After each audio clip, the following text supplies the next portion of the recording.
Hi, everyone. Welcome back to another episode of Ask a Care Manager. My name is Ryan, and I'm joined with Teresa, our Director of Care Management.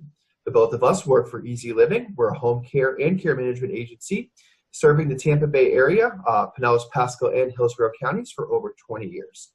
Every week, we do a weekly video series to either answer some questions that we get from our fans, or we actually answer some questions about relative topics that we notice in our day-to-day operations and bases and when we're meeting with families and kind of things that they've been asking us about. So with that being said, Teresa, I have a question for you. So meeting with a lot of the home care side families, one of the biggest concerns that they have is their elderly parent or grandparent driving. So that is always a difficult conversation. And I know a lot of times it comes down to just a concern about not only the safety of their loved one, but the safety of those around us. So what are some things that care managers can help either identify, or what are some ways that the care managers can help navigate that conversation and that situation for those families to make that a little bit easier for them? So this is a great question because, again, this is something that we see all the time. We, and first, when someone's having this conversation, or even if they're just having the conversation to themselves right now about, well, should I talk to mom or dad about this? Are there any problems?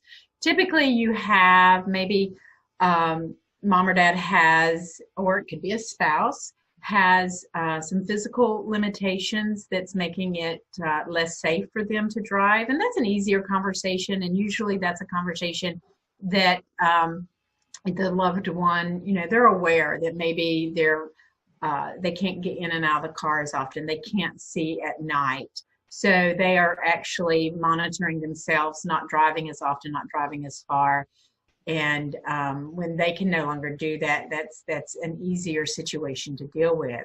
Sure. So where we see the conflict, or where we see the challenge, is when maybe mom or dad or your spouse, physically they're doing great, but cognitively they may have some issues. So they may have some memory problems, which is making it more difficult for them to drive. And some of the red flags that you would see would be, maybe there's a ding on the car and they're like, I didn't do that. Somebody must have hit me when I was in the parking lot. Or they are getting lost, or they are, and you might not be aware that they're getting lost, but it's taking a lot longer for them to get back from that errand that would usually take just 20 minutes to run, because maybe they are getting lost, but they're not coming in and telling you, going, oh, guess what? I got lost on the way home. Sure. That's a conversation that they're not going to have with you.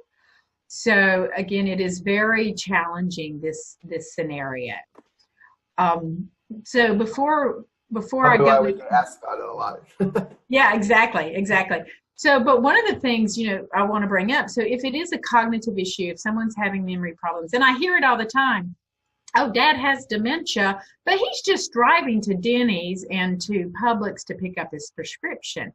So, your memories are held in your hippocampus. It's just in the middle part of your brain. That's where our memories are held. And then when we have a dementia, if it's a true dementia, it's going to be affecting two different parts of the brain, and it's progressive. So that means that it's going to get worse. Okay.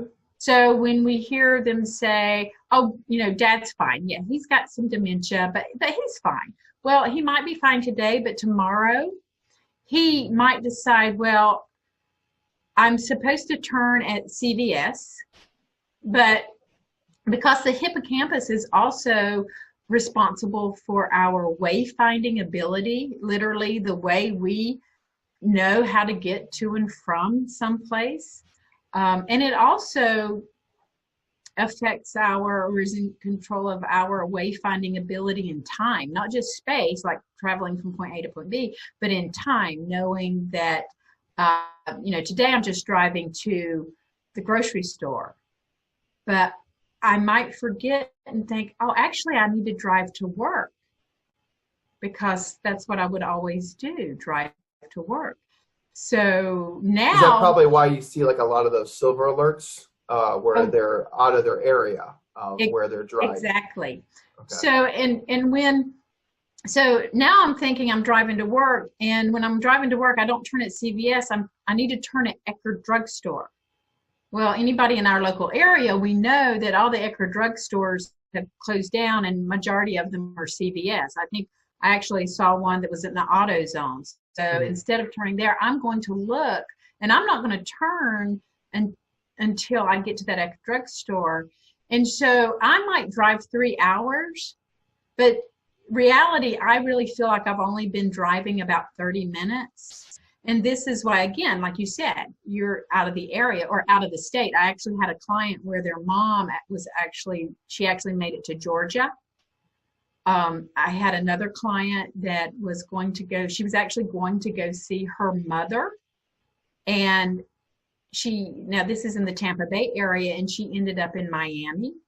Oh, I wouldn't wow. want to get lost in Miami right now Yeah. today because I'm not familiar with that area, but I can't imagine my mother getting lost at an advanced age in an area that she's unaware of. Hmm. So again, you might not think it's a big deal because dad's only driving to Publix or to Denny's, but in a moment it could change into, again, a silver alert Yeah, that or makes it so worse. simplified. Yeah, I never really thought about that, that they could be looking for some kind of indicators there that would trigger them to make a turn. And then, like you said, they just drive hours on ends and then they end up completely away from their area. So that makes Exactly. So depending on where the person that you're caring about that you need to have this conversation with, where they are, um, not physically but mentally, Mhm.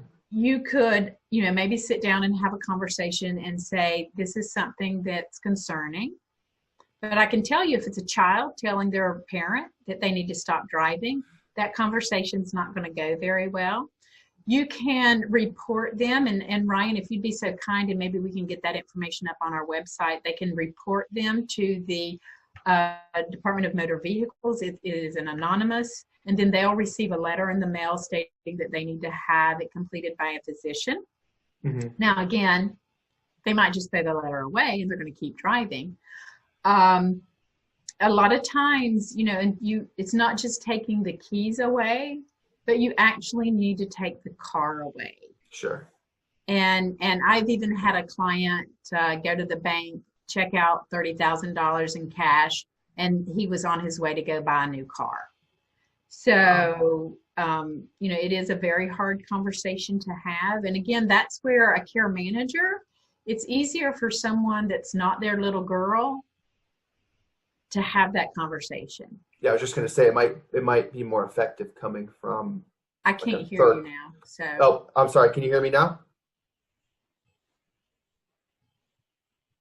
Sorry about that. We're having some technical difficulties. Can you hear me? I can hear you now. Thank you. Okay, sorry.